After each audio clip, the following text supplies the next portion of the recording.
Today, we are going to talk on everything evolving in cultivation in Louisiana. And we have two panelists that know way more than I could ever know about that subject. And the first one we're going to bring up is Jay. So, Jay and Brandon, if you want to come on up, and I'll give you all a little introduction each. Left side.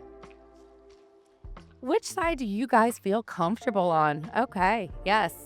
So before I say, I'll go introduce Jay first.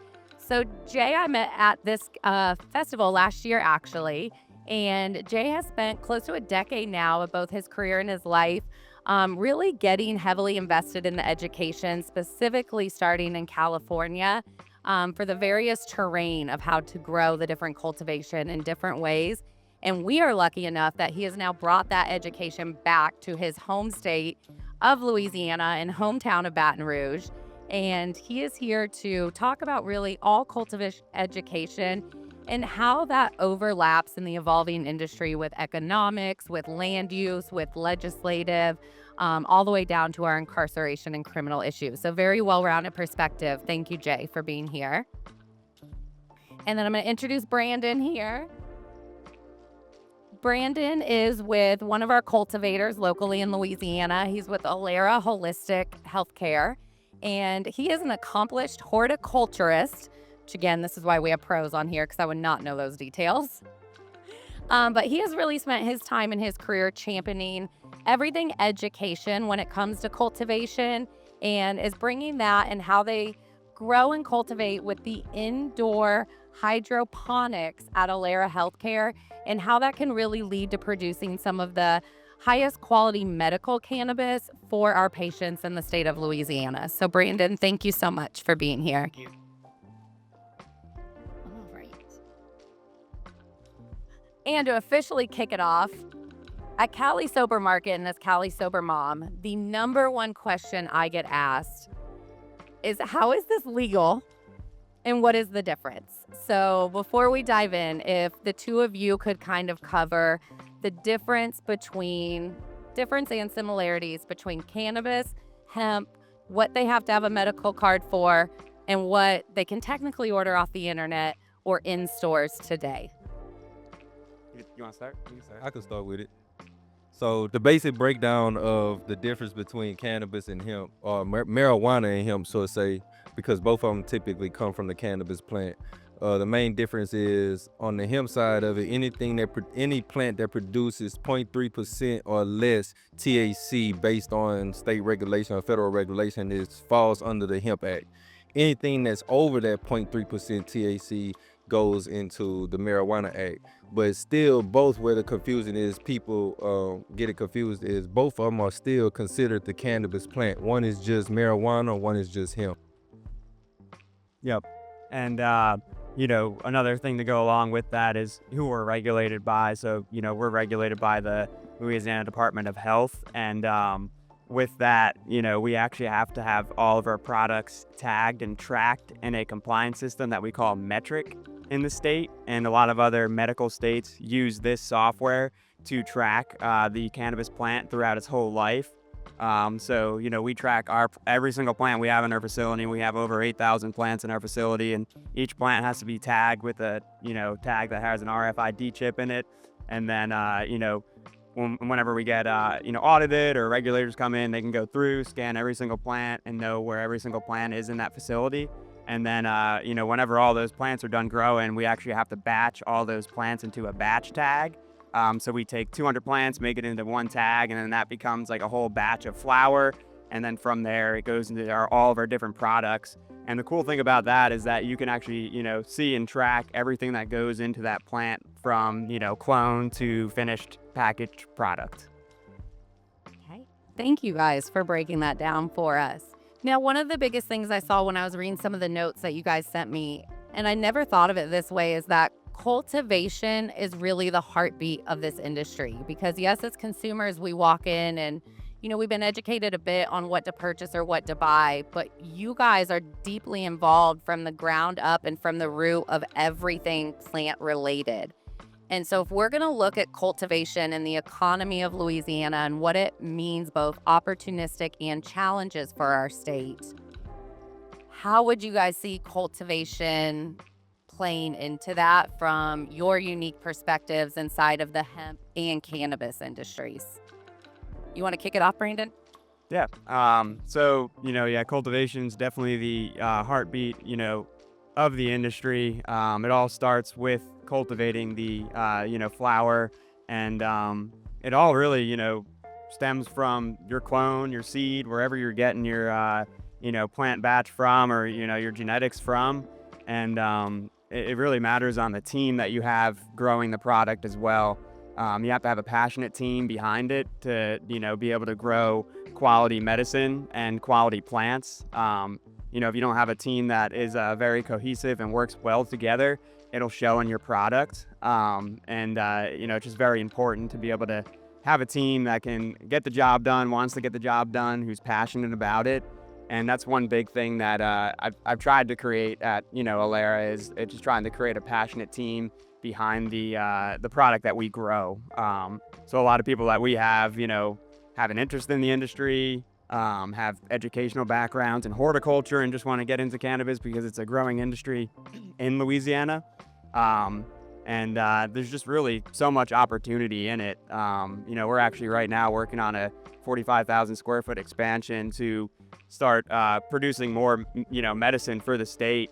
And with that, we're really going to be, focusing on, being able to get more flower out, having more strains out, having more consistency in our strains, and really trying to get, the flower out that patients want. And one thing I really try to do is, follow Reddit, follow other different, streaming platforms, whatever platforms that, I could see reviews on different products and be able to, take that into consideration and really put that into our cultivation practices if certain people are liking certain strains or not liking certain strains, and stuff that we can work on.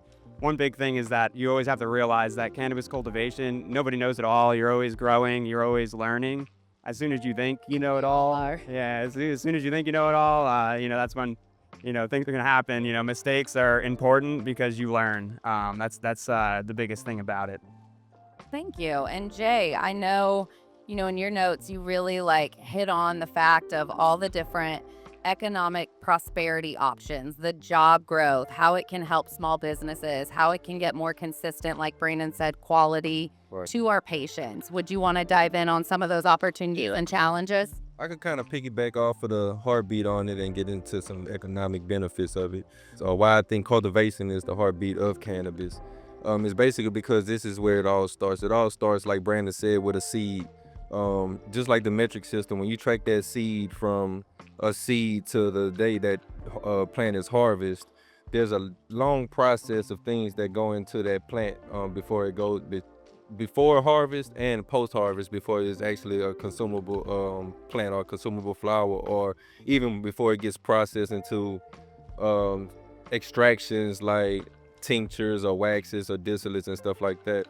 The care, just like Brandon stated, the care for the plant is all pretty much depending on the cultivator themselves. You have different techniques that you can use, such as, like we stated, what me and Brandon talked about earlier.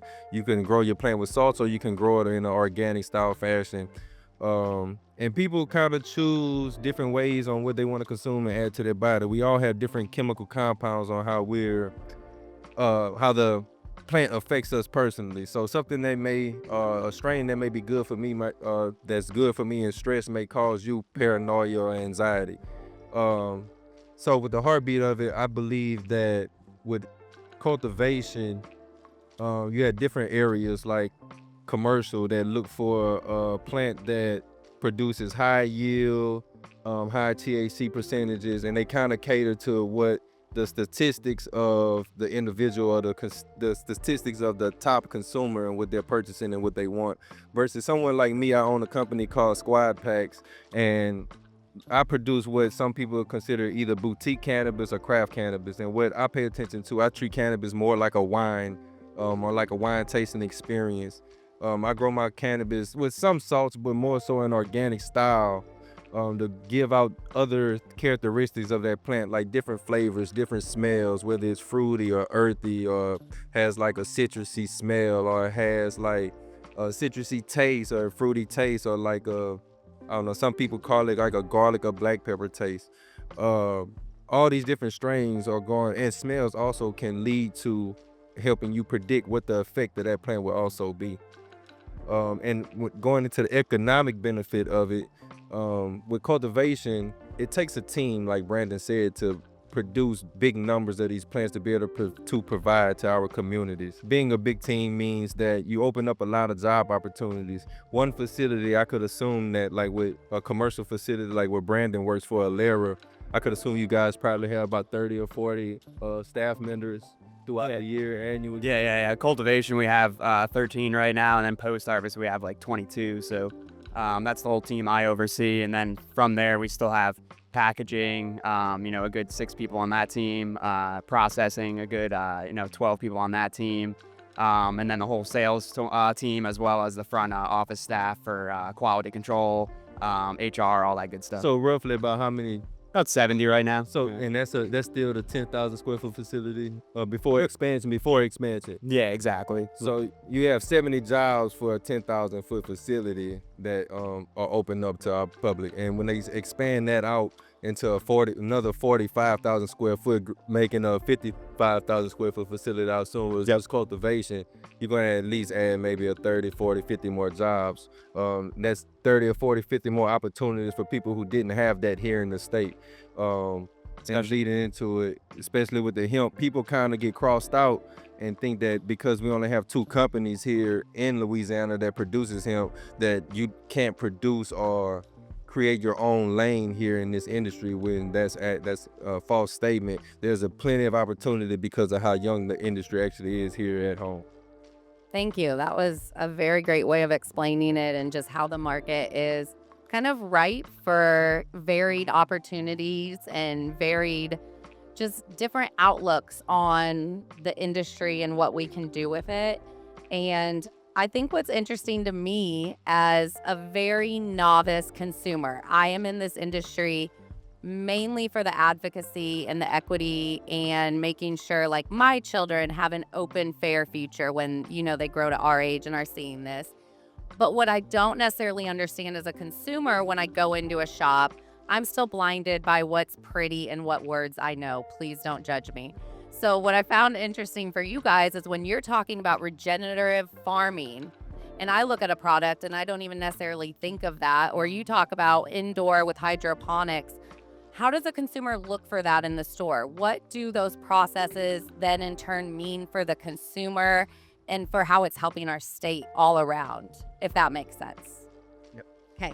Yeah, when you go into a store, especially the first time, if you're a new patient, new to cannabis, a lot of it can be overwhelming. But the good thing, at least in the state, is that when you go to a store, you can meet with a pharmacist, and they can actually get you hooked up with the proper products that may help you. But a lot of it is really on the patient, and a lot of trial and error, depending on the products that you're using. If you're trying to medicate with flower, you really need to, test different products to see exactly which one fits well with your chemical balance in your body and everything. So for me, if I have a strain high in pinene, which is a type of terpene, it can get me paranoid. So I try to stay away from strains like that. A lot of people who are getting the medical industry in the beginning and are becoming patients, a lot of the time focus on high THC products and, really want the bang for their buck. But a lot of the time, the higher the THC, you will feel a more psychoactive effect. But higher THC sometimes can lead to lower terpenes, lower flavonoids in your flower, which you could be losing out on medicinal value from those. And also taste. Taste is a big thing, having higher terpenes, higher flavonoid content. We have a strain called like Biker's Kush, and it always comes above 30% THC, but a lot of the time the smoke actually could be like a little bit harsher, because the higher the THC, sometimes it could be a little bit harsher on the palate. Whereas, one of our strains like Berry Cinex usually comes in around 19, 18% THC, 1.5 to 2.5% terps depending.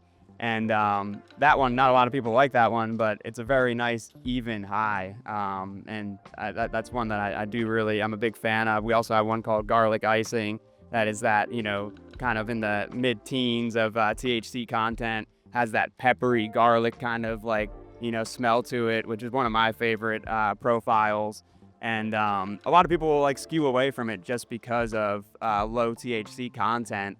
But it is, a great product, and it is for a more mid-level, sort of experience, to where you can actually go function and you can move around, you could do things, but the one thing you have to think about is that it's different for everybody. Everybody, especially when you're medicating with flower, it changes from patient to patient. Okay. So, as patients, we definitely should not shy away from asking as many questions, getting as much information, and learning what medicates us just necessarily over high THC is good. Yeah, for Okay. sure. And what I love to do too, like when I go to the actual pharmacies, is Yeah.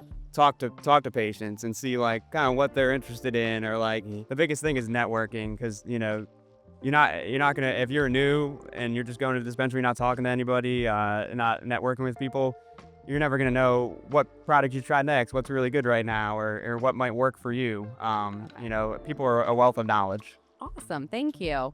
And Jay, you're kind of on the side of with the regenerative farming and more the organic and the craft and the boutique and just a little bit different side of it. How would you follow up and kind of explain what consumers would look for or how they would know or how yours differentiates and the importance of the regenerative farming? Kind of going back to what I was stating earlier about the different stages of cultivation or different types of cultivation. You have a commercial, you have somebody who is more focused on craft or boutique, and you have somebody who may be focused on, let's just say, on the hemp side of cultivating cannabis.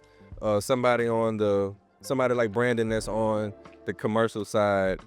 He's going to pretty much pertain more on the statistical level on what is purchased the most, or what their buyers or their clientels are coming or asking for the most. Just like he stated, he goes into dispensaries and asks what those consumers are looking for and the flavor profiles that they're looking for, so that they can produce those profiles. But at the same time, on a commercial level, you have to mix kind of what the consumer wants and something that's going to be profitable, so that we're able to continue this cultivation process in a profitable way, versus somebody who's focused on craft cannabis.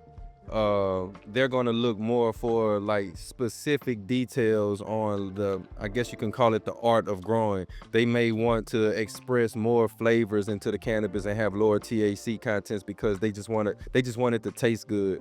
Some people may focus on higher CBD levels and lower THC levels just because they don't necessarily want to feel that high feeling. They just want that anxiety to be gone. So just depending on what area of cultivation that you're in is going to determine on how you treat the grow process and what you're going to end up with at the very end of the harvest. Hearing you guys talk, all I'm thinking of is that this reminds me of like some of those really craft cigar bars that you go into where the owner or the attendant there knows the ins and outs of each one and guides you to the right one. And it's an experience, and you sit and you have a drink and you communicate and you talk. Do we think Louisiana will ever achieve something like that where we do walk in and we can have something like that and sit down and as a community engage and try something like that? I think a lot of these vendors out here are actually kind of in that lane right now, and what they refer to that in our industry is a ganjier. Okay. So somebody who knows cannabis or understands cannabis and what the flavor noise and terpene levels and what the different cannabinoids. Somebody like yourself that study, you could be considered a ganjier because you understand what delta 8, delta 9, delta 10, and all these different cannabinoids and differences in how they react with the person body, and how being up here on the stage and educating the community on these.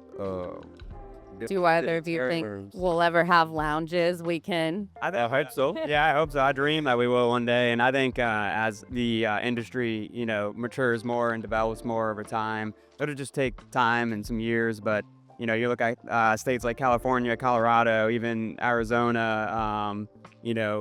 Washington D.C. Yeah, Washington D.C. There's a bunch of different states. Even I think Florida might soon be getting on it, but starting consumption lounges. So I hope that we can follow suit someday soon. That would be amazing. I would love to go to one of those.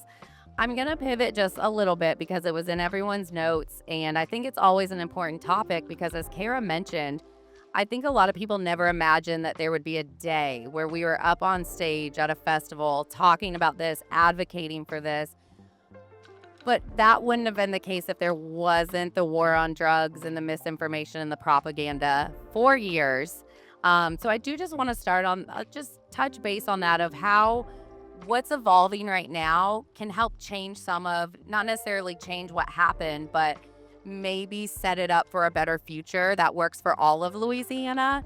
I mean, pulling up the notes, it was stated that the war on drugs served and continues to serve as a powerful, mechanism of mass incarceration and for certain communities more than others.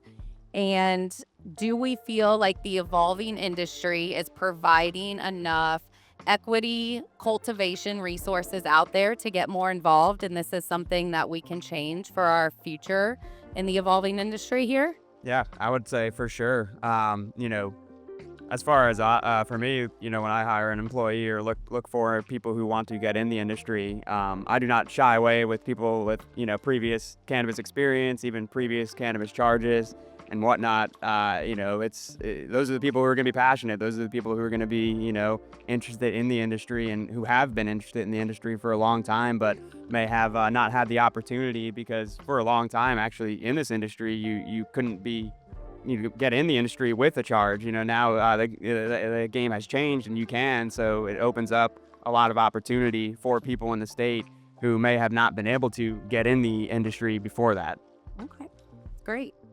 I think that it's here in Louisiana that it is a fair chance industry, that they do give opportunities to different, I guess, ethnicities or different types of people that come in, whether you have charges, whether you're black, white, Mexican, Asian, whatever. So I think the fair chance definitely is alive here in Louisiana. The only thing that I believe that because of how young we are and how it is still regulated and we only have 2 companies, it's still, in some people's eyes, industry that's hard to get into. We don't have the opportunities where, like California, where we have social equity type licenses. So though someone like Brandon may hire someone that had a non-violent cannabis charge, somewhere like in California may offer somebody who has that type of past or history that was affected by it in their past, now has access to actually having a license in cultivation or distribution or retail versus going to one or 2 of the companies that actually produce it here in Louisiana. They can actually do their own thing. They have the opportunity to do that versus then be hired at one of those facilities. Yep. And I think a good thing too, in the industry now is that, you can get into hemp and you can get into that cultivation. And if, you set yourself up in that practice and get, good at that practice, perfect it over time, it'd be a good transition for once more licenses do become available and hopefully do become available in the next couple of years to get into that market. Like a lot of growers in, New York did, they were growing hemp and then got over into the, recreational side or medical side over time. And it's not a hard transition to it's both plants are pretty much cultivated and treated pretty much the same, just up until the end product, and it comes to testing and how early you would cultivate the plant and how far you could actually let that plant, I guess you can call it mature, without breaking over those 0.3 levels. Okay, and as we speak about more opportunities and more ways to get involved, and as we hopefully increase the amount of licenses that are available in the state to give more options, I think it leads back to a really good point that Jay put in his notes, is that there's a lot of opportunity to kind of revitalize a lot of the rural farmland that is not being used right now. And when that happens, you also bring jobs into the community and help the economic area around some of these rural farmlands. Did you want to touch on that at all? Oh, definitely. So one of the things that actually brought me back to Louisiana was noticing and understanding how here in the South we have a large agriculture, economic community, I guess you can say, large agriculture economic history here in Louisiana, as far as sugarcane, soybean, cotton, and a lot of other crops, the corn, a lot of other crops that we grow. But with the climate change, even if you look at some of our urban forestry areas, like here in Baton Rouge and some of these trees in this area, a lot of our orchards are dying off naturally. Like our pecan trees are just naturally dying off. They're not actually lasting how they would produce normally here back in the days, I guess you can consider them. My grandmother has a big pecan tree in her backyard, huge tree. Tree is probably over 100 years old.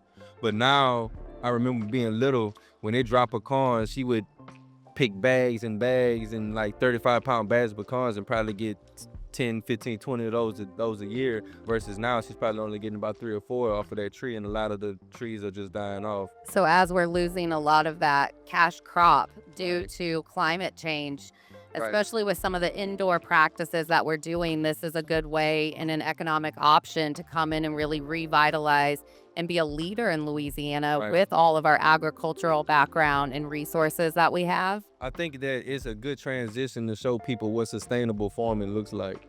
Even with sugarcane, it also goes back into not just cannabis, but it gives us an opportunity to start fresh with our research and what things are actually that we can provide to the state. So cannabis can be one of the things that can help bring in tax dollars for infrastructure here in Louisiana. I'm pretty sure a lot of us that are from here, we kind of see the development that's going on, which I do appreciate, like off of Government Street and off of North Side and Plank Road. They're redoing a lot of these areas.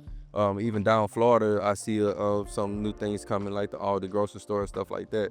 With the cannabis industry, a lot of the sugarcane fields or soybean fields that essentially the seasons are getting shorter and shorter for these crops. Yeah. Now, when those seasons stop, we can transition into other crops like cannabis or hemp, and not only for the consumable side of it, but for the textile side of it, where we can now implement different practices like contract work, where with the like hemp, we can produce hemp bricks.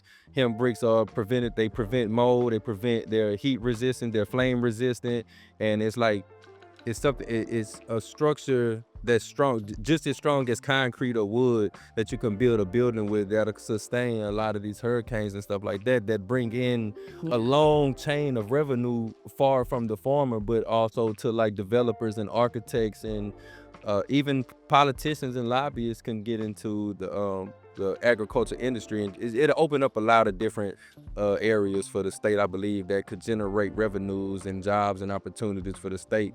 Another thing that I see is a lot of our young people here in Louisiana, we educate them to a point, and we have a lot of great people that come from here, but when they're done with their education careers, there's no job opportunities left for them, so they end up going out of state and leaving, and it just dwindles down our community and our access to different things, and it lowers our population rate as well, which also entails to the amount of revenue that even small farmers are able to generate.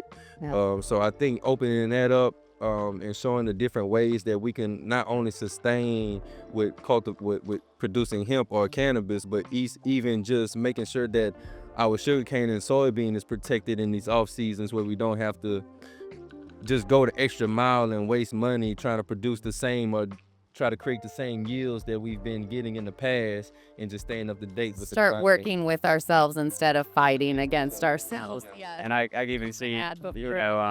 with that, even the opportunity for the, hemp industry to work closely with the medical industry in terms of, textiles for packaging and, different plastics. clothing a lot. Yeah, different things you could make, all of our packaging, I could see over time transition to, hemp packaging, and that's a good opportunity for hemp farmers in the state to be able to bridge a gap between, medical cannabis and hemp as well, and keep it more sustainable, keep it more in Louisiana. So I think hopefully over time we can work on that, get more processing plants for hemp in Louisiana, so that even, some of our byproducts, like some of our family, some of our, stems that we don't use, can go towards them, and they could process it into goods that, can be used around Louisiana. Less waste, more profit for the state of Louisiana is what I hear from that statement. Yeah, I love it. Okay, well, as we wrap up, I'll say kind of what I really took away from this is that, yes, you both were right. Cultivation really does seem to be the heartbeat, because for the consumers, it dictates what, at the end of the day, we're putting in our body and how it's either healing or hurting us. But also for our community, for our state, there is so much opportunity. there's a way to work together versus fight against ourselves and really bring a lot of needed infrastructure and taxes to the community. And if there's anything either of you would like to add before we wrap it up, I would love to hear your inputs. I think at the end of the day, for me, the way I look at the industry from a different outlook or standpoint is not only from a medical benefit or from a recreational benefit. I look at it from an opportunity benefit and what this industry can actually do for our community and our state and the jobs that it can open up, and just retaining some of our culture here in Louisiana instead of seeing everybody leave and talk about how bad Baton Rouge is or New Orleans is. I just want to bring some more light to my home and have people a reason to come visit us again and understand that Yes. we have a lot to offer here, and we have a lot of opportunities that can grow instead of fighting against each other. Let's just work together and help this expand. Yep. Yeah, put us on the map. That's it. Put us on the map for cannabis. That's the goal. Yep. There's just so much opportunity in this industry, and I've been in the medical side. I've started in Pennsylvania and then moved down here. Coming on 6 years ago, June 6th will actually be 6 years working in medical down here, and just to see the growth that has happened in 6 years. I mean, it's been a lot slower than other states, but now the train is rolling and it's not stopping, and I just see it going up and up from here. And I just hope that more people can be open about their cannabis consumption and not be afraid, and not be paranoid, and Live that stigma. yeah, that's it. It's a medicine, and it's a medicine that is here to stay, and it's gonna just keep getting better and better over the years as the industry develops and as more opportunities arise. Well, thank you, Indigo, for hosting this absolutely amazing event. Thank you all for coming here and listening to us. We appreciate it. And we will all be around and about. So if you have any questions for us, feel free to just grab and ask. Thank you all. Yeah, I appreciate it.